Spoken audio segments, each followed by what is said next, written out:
আমাকে ছাড়েন। কেন জান, ছাড়বো কেন? আমি আম্মুর কাছে যাব। যাবে, অবশ্যই যাবে। তার আগে আজকে একটু আদর করি, কালকে তোমাকে আম্মুর কাছে নিয়ে যাব, কেমন? না না, আমার কিছু করা লাগবে না। আপনি আমার সাথে কি সব করছেন? প্লিজ আমাকে ছেড়ে দেন। কী সব করছি জান? এই যে কেমন কেমন যেন করছেন, তার উপর সবকিছু টেনে খুলে ফেলছেন। আর কি করছি জান? আর কি করছেন দেখতে পাচ্ছেন না?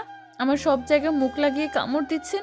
এরকম কিছু আমার চাই না। প্লিজ আমাকে ছেড়ে দেন, আমি আম্মুর কাছে যাব। আমি না তোমার বর? বিয়ের পর বরের কাছে থাকতে হয়, জানো না? তাহলে আম্মুর কাছে যাবে কেন? আমি জানি না, আমার অনেক ভয় লাগছে। প্লিজ আমাকে যেতে দিন, আমি আম্মুর কাছে যাব। আমি এমন করছি তাই ভয় লাগছে তো? এর জন্য আবার কান্না করা লাগে? আচ্ছা ঠিক আছে, আমি আর এরকম করব না, সুন্দর করে আদর করে দিব, কেমন? না না, আমার কিছু চাই না। প্লিজ আমাকে ছেড়ে দেন। আমার সাথে এরকম কিছু করবেন না। আমার অনেক ভয় লাগছে। আপনার চোখ কেমন যেন লাল হয়ে আছে, তার উপর আমার সাথে কি সব করছেন। প্লিজ আমাকে ছেড়ে দেন।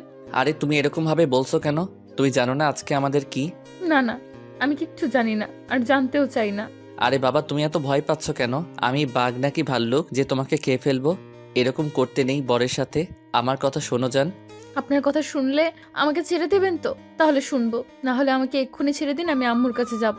সেটা পরে দেখা যাবে। আজকে আমাদের বাসর রাত। এই বাসর রাতে স্বামীর কাছে থাকতে হয়, তার থেকে ভালোবাসা নিতে হয়। তুমি জানো না বুঝি? নাকি তোমাকে কেউ শিখিয়ে দেয়নি? আমি জানি না, আর জানতেও চাই না। আমাকে কেউ বলেনি এসব পচা কথা। কি বলো, এসব তো মেয়েদের শিখিয়ে দেয়। তার উপর তোমার জানার কথা, তোমার বয়সটা তো কম নয়, 18 হয়ে এসেছে। তাহলে তুমি জানো না কেন? আচ্ছা তুমি সত্যি বলছো নাকি মিথ্যা বলছো? আমি যেন তোমাকে আদর না করি তার জন্য ভয় মিথ্যা বলছো, তাই না? না, মানে আসলে হ্যাঁ। তাহলে বলো, কে তোমাকে কি শিখিয়ে দিয়েছিল? দিদা একটা কথা বলেছিল। দিদা কি বলেছিল আমাকে বলো? বলেছিল আপনি নাকি আমার কাছে আসবেন, আর রুমে আসলে আমি যেন আপনার পায়ে হাত দিয়ে সালাম করি। আর কি কি বলেছিল বলো? আরো অনেকটাই তো নিশ্চয়ই বলেছিল, কিন্তু তুমি সেটা বলতে চাইছো না, তাই তো? আমার কাছে ভয় কিসের জান? আমি তো তোমার বর, তাই না বলো? তারপর তোমার সাথে এরকম একটু একটু দুষ্টুমি করতেই পারি। আর এটা তো আমি তোমাকে ভালোবাসা দিচ্ছি। আর তুমি ভয় পাচ্ছ? বলো, আর কি বলেছিল দিদা? বলতে পারি, কিন্তু একটা শর্তে। আপনি আমাকে যেতে দিবেন তো? আর আমার সাথে এমন করবেন না, না হলে আমি কিন্তু কান্না করে দিব আর সবাইকে সবটা বলে দিব। আগে বলতে বলছি না? তুমি বলবে নাকি আমাকে কিছু করতে হবে? বলছি বলছি, আপনি আমাকে বকা দিচ্ছেন। দরকার পড়লে তাই দিবে, তাহলে বলছো না কেন?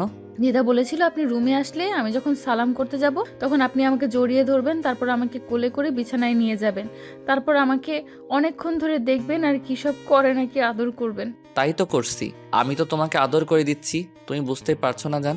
এমন করে কেউ কাউকে আদর করে নাকি? আমি জানি না মনে হয় কিভাবে আদর করে। আপনি আমার সাথে কিসব উল্টাপাল্টা করছেন, আমি সবাইকে বলে দিব এসব। এমন করে আদর না করলে কিভাবে করে চান? তুমি কারো থেকে শোনোনি? নাকি কখনো বয়ফ্রেন্ডের আদর পাওনি? কিসব বাজে কথা বলেন? এমন করে কেউ আদর করে? তার উপর আপনি কি বললেন? বয়ফ্রেন্ড? সেটা আবার কি? আমি তো এসব কিছুই জানি না, আর ওইগুলো মানুষের থাকে নাকি? ন্যাকা সাজার চেষ্টা করো না তো। তুমি সবটাই জানো, শুধু আমি যেন তোমাকে স্পর্শ না করি সেই জন্য ভয়ে এসব কথা বলছো, তাই না? দেখো, তুমি যতটাই আমাকে এড়িয়ে যাওয়ার চেষ্টা করো না কেন, কিছুতেই আমার থেকে দূরে সরে থাকতে পারবে না। আজকে আমাদের বাসর রাত, তাই আমি তোমাকে নিজের সর্বোচ্চটা দিয়ে ভালোবাসবো। প্লিজ আমাকে বাধা দিও না। না না, আমার কিছুই চাই না। প্লিজ আপনি আমার কাছে আসবেন না, আর আমার সাথে এমন কিছু করবেন না। এমনিতেই আমার ভয় লাগছে, আর আপনি এমন কিছু করলে কিন্তু আমি সত্যি সত্যি কান্না করে দিব। আমি কালকেই বাসায় গিয়ে আম্মুর কাছে সবটাই বলে দিব। তুমি কি পাগল নাকি? তোমার মাথা খারাপ? এসব কাউকে বলতে হয়? আর আম্মুকে বলবে মানে? আম্মুকে এসব কথা কেউ বলে? তোমার কি লজ্জা লাগবে না আম্মুকে এসব কথা বলতে? দেখো জান, দুষ্টুমি করো না, কাছে আসো। আমি কিন্তু অনেক দিন যাবৎ তোমাকে নিজের কাছে পাওয়ার জন্য ব্যাকুল হয়ে আছি। আজকে যখন একবার তোমাকে কাছে পেয়েছি, তাহলে আদর না করে কিছুতেই ছাড়ছি না। বললাম তো আমার কিছুই চাই না।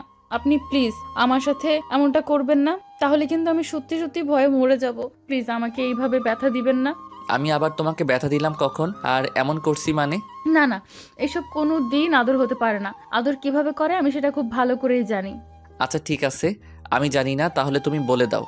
আমি জানি না মনে করেছেন আদর কিভাবে করে? আব্বু তো আমাকে প্রায় আদর করে দিত, কত আদর করতো আমাকে। ওই জন্যই তো বললাম, কিভাবে আদর করতে হয় আমাকে বলো, আমিও ঠিক তেমন করে তোমাকে আদর করে দিব। আব্বু আমাকে রোজ জড়িয়ে ধরতো, সবসময় বাসা থেকে বেরোনোর আগে আমার কপালে একটা করে পাপ্পি দিত, গালেও অনেকগুলো পাপ্পি দিত। সব সময় আমাকে ঘুম পাড়িয়ে দিত। আমি আব্বুর কোলে মাথা রেখে ঘুমাতাম, আব্বু মাথায় হাত বোলাতো। এটাকে আদর বলে, আমি খুব ভালো করেই জানি। আর আপনি যেসব করছেন এসব পচা জিনিস আমি জানি। এমনটা কেউ করে না, সবাই এসবকে বাজে বলে, আর আপনি এসব করছেন। আমি সবাইকে সবটা বলে দিব। তুমি ভুল বুঝছো জান, এটাকে আদর বলে।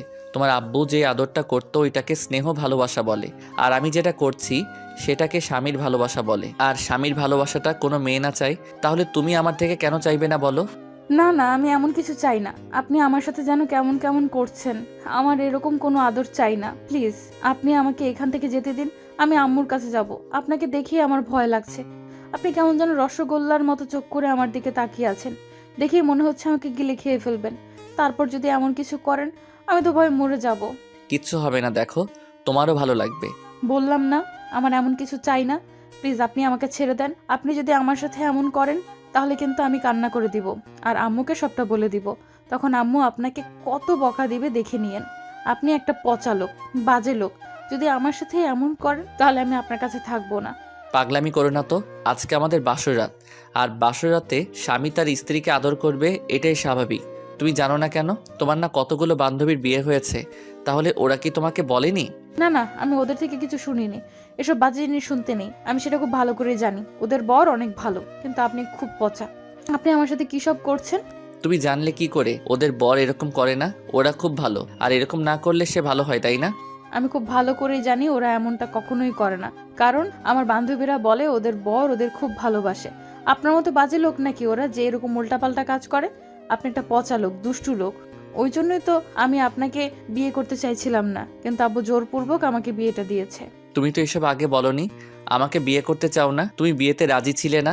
আমি বলবো কি করে? আমি তো আব্বুর কথার উপর কখনো কথা বলিনি। তাছাড়া আব্বু যেটা বলেছে আমি সবটাই সব সময় মেনে নিয়েছি, তাই এই কথাটাও মেনে নিয়েছিলাম। কিন্তু আমি জানতাম নাকি যে আপনি এত বাজে আর পচা একটা লোক যে আমার সাথে এসব উল্টাপাল্টা করবেন। জানলে কখনোই আপনাকে বিয়ে করতাম না। বিয়ের আগে আমি তোমার সাথে বারবার কথা বলার চেষ্টা করতাম, তখন তুমি একটাবার বলতে আমাকে তোমার পছন্দ না, তুমি অন্য কাউকে ভালোবাসো আর তাকেই বিয়ে করতে চাও। না না, আমি অন্য কাউকে পছন্দ করি না, আর কাউকে ভালোবাসি না। আপনাকে দেখলে আমার ভয় লাগে, তাই আমি মনে হয় আপনি আমার সাথে কিসব করবেন তার উপর এখন কেমন করে যেন আমাকে ধরছেন, আবার আমার গায়েও কিসব করছেন। এসব করলে কিন্তু আমি কান্না করে দিব। ওকে ওকে, আমি কিছু করব না, শুধু তোমাকে বুকের সাথে জড়িয়ে ধরে রাখবো, কেমন? যতদিন না তুমি আমাকে ভালোবাসতে পারো, তোমার ভয়টা না কাটে, ততদিন অবধি আমি তোমাকে আদর করব না, কেমন? শুধু এইটুকু অধিকার আমাকে দাও। না না, আমার কিছু চাই না। আপনি আমাকে ছেড়ে দেন, আমি আপনার থেকে দূরে সরে যাব। আপনি কি সব করেন? আপনি আবারও এসব করবেন যদি আমি আপনার কাছে যাই? আপনি শুধু আমাকে ভুলানোর জন্য এরকম কথা বলছেন, তাই না? আমি খুব ভালো করেই জানি। প্লিজ আমাকে ছেড়ে দিন। বললাম তো তেমন কিছু করব না। আমার কথা তোমার বিশ্বাস হয় না? দেখো আমি একদম তোমাকে স্পর্শ করব না। জানো, আমিও না জীবনে কখনো কাউকে ভালোবাসিনি, শুধু বিয়ের পর বউকে ভালোবাসবো বলে আমার সব ভালোবাসাটা তোমার জন্য যত্ন করে রেখেছিলাম। কারণ এই পৃথিবীতে এখন কেউ কাউকে বিশ্বাস করতে পারে না। যেখানে সবাই সবাইকে ঠকাতে ব্যস্ত, সেখানে শুধু আমি এইটুকু ভেবেছিলাম যে বিয়ের আগে কোনো সম্পর্কে না জড়িয়ে শুধু বউকেই ভালোবাসবো আর তাকেই বিশ্বাস করব। কিন্তু জানতাম না যে তুমি আমাকে কখনো ভালোবাসবে না। তুমি তো একটাবার আমাকে বলতে পারতে যে তুমি আমাকে ভালোবাসো না, বিয়ে করতে চাও না, তাহলে আমি বিয়েতে বারণ করে দিতাম। আমি তো বলতে চেয়েছিলাম, কিন্তু আম্মু আমাকে বলতে বারণ করেছিল। বলেছিল বিয়ের পর সব ঠিক হয়ে যাবে। আমি কি জানতাম নাকি আপনি এমন আমার সাথে এরকম করবেন?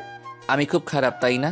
তোমাকে কেমন করে স্পর্শ করলাম, তোমাকে এমন করে শুধু শুধু বুকের সাথে জড়িয়ে ধরে রেখেছি, যেটা তোমার মোটেও ভালো লাগেনি, তাই না? আচ্ছা ঠিক আছে, তুমি বালিশে শুয়ে পড়ো, আমি আর তোমাকে স্পর্শ করব না। আসলে কি জানো তো, যেদিন তোমার আপুর বিয়ের অনুষ্ঠান তোমাকে প্রথম দেখেছিলাম, সেদিন তোমাকে দেখে আমার অনেক বেশি ভালো লেগেছিল। ভেবেছিলাম এটা আমার ভালো লাগা, কিন্তু কখন কিভাবে তোমাকে ভালোবেসে ফেলেছি নিজেও জানতাম না। বুঝতে পারিনি একটা সময় তোমাকে এতটা ভালোবেসে ফেলবো যে তোমার জন্য পুরো পাগল হয়ে যাব। তোমার বাচ্চামিটা আর এই সহজ সরল মনটা আমাকে তোমার প্রেমে পড়তে বাধ্য করেছিল। আমি ভেবেছিলাম বিয়ের পর বউকে ভালোবাসবো, কিন্তু তোমাকে যে তার আগেই তোমাকে ভালোবেসে ফেলবো আমার জানা ছিল না। তারপর যখন তোমার সম্পর্কে সব খোঁজ খবর নিলাম, তখন জানতে পারলাম তুমি একটু বাচ্চা স্বভাবের। তারপর ভেবেছিলাম তুমি আমার মনের কথাগুলো বুঝতে পারবে। বোঝানোর চেষ্টা করে যখন ব্যর্থ হলাম, তখন তোমাকে প্রপোজ করতে চেয়েছিলাম। তখন আমার ফ্রেন্ড আমাকে বাধা দেয়, বলে তুমি এসব বিষয়ে একদম বোঝো না, তাই তোমাকে যেন এসব বিষয়ে আমি কোনো ফোর্স না করি। সেই জন্য বাসায় বিষয়টা বলেছিলাম। তারপর আব্বু আম্মুও আমার কথাতে রাজি হচ্ছিল না। আমি ওদের বলেছিলাম আমি তোমাকে ভালোবাসি, নিজের ভালোবাসা দিয়ে ঠিক সবটা বুঝিয়ে দিতে পারবো। তাই তোমার আব্বু আম্মুর সাথে কথা বলেছিল। ওরাও প্রথমে রাজি ছিল না। আমি অনেক রিকোয়েস্ট করেছিলাম সেদিন তোমার আব্বুর হাত ধরে, তারপর তোমার আব্বু বিয়েতে রাজি হয়েছিল। বলেছিল তোমাকে দেখে রাখতে, সব সময় বুকে আগলে রাখতে, তোমাকে কষ্ট না দেই কখনো, আর আমার থেকে যেন তোমাকে দূরে সরিয়ে না দেই। তোমাকে ভালোবেসে বিয়ে করেছিলাম, জানতাম তোমার থেকে দূরে থাকতে পারবো না, তাই সব সময় তোমাকে নিজের কাছে রাখতে পারি, ওই জন্য বিয়েটা করে নিয়েছিলাম। কিন্তু জানতাম না যে আমার ধারণাটা বরাবরের মতোই ভুল ছিল। আমি যেমন সব কাজে ব্যর্থ হয়ে যাই, তেমনিভাবে তোমাকে ভালোবেসে ব্যর্থ হয়ে যাব। বোঝাতে পারবো না কতটা ভালোবাসি। আমি ভেবেছিলাম তুমি আর কিছু না বুঝলেও স্বামীর ভালোবাসাটা বুঝতে পারো, আর এই সম্পর্কটা যে স্বাভাবিক সেটা বুঝতে পারবে। আমার কাছ থেকে নিজের ভালোবাসাটা উজাড় করে নিবে না। আবার আমার ধারণা বরাবরের মতো ভুল হয়েছে। বিয়ে ঠিক হওয়ার পর যখন বারবার তোমার কাছে যেতাম, তখনও তুমি লজ্জা পেয়ে আমার থেকে দূরে সরে যেতে, কিন্তু একটাবার বলতে পারোনি যে তুমি বিয়েতে রাজি না, কখন আমাকে ভালোবাসতে পারবে না, শুধু আব্বু আম্মুর কথা ভেবে আমাকে বিয়েটা করছো। ঈশান খেয়াল করে দেখলো তুষি অনেক আগেই ঘুমিয়ে গেছে। ঈশানও চোখের পানিটা মুছে নিয়ে ওপাশ ফিরে শুয়ে পড়ল। একটা সপ্তাহ কেটে গেল বিয়ের সব ফর্মালিটি পূরণ করতে। তুষিদের বাসা থেকে ঈশান ব্যালকনিতে দাঁড়িয়েছিল। এর মাঝে তুষি এসে ওর পাশে দাঁড়ালো। ঈশান তুষির দিকে একটাবারও তাকালো না, তাই ও অবাক হয়ে ঈশানের দিকে তাকিয়ে রইল। তারপর হঠাৎ করে তুষি এমন কিছু করলো যার জন্য ঈশান অবাক না হয়ে পারল না। তুষি ঈশানকে পেছন থেকে শক্ত করে জড়িয়ে ধরলো আর বলতে লাগলো, বিশ্বাস করেন, আমি না সেদিন ওই কথাগুলো আপনাকে এভাবে বলতে চাইনি, কিন্তু আমার ভয় লাগতো। ভেবেছিলাম আপনি আমাকে ভালোবাসেন না, শুধু আমার মোহে পড়ে আমাকে বিয়ে করেছেন, তাই আপনাকে দূরে সরিয়ে দিয়েছিলাম। আমি সবটা সেদিন জেনে শুনে করেছি। আমি সবই বুঝি, কিন্তু আপনাকে পরীক্ষা করার জন্যই এমনটা বলেছি। প্লিজ, আপনি আমার এই সামান্য কথাটুকুতে কষ্ট পাবেন না।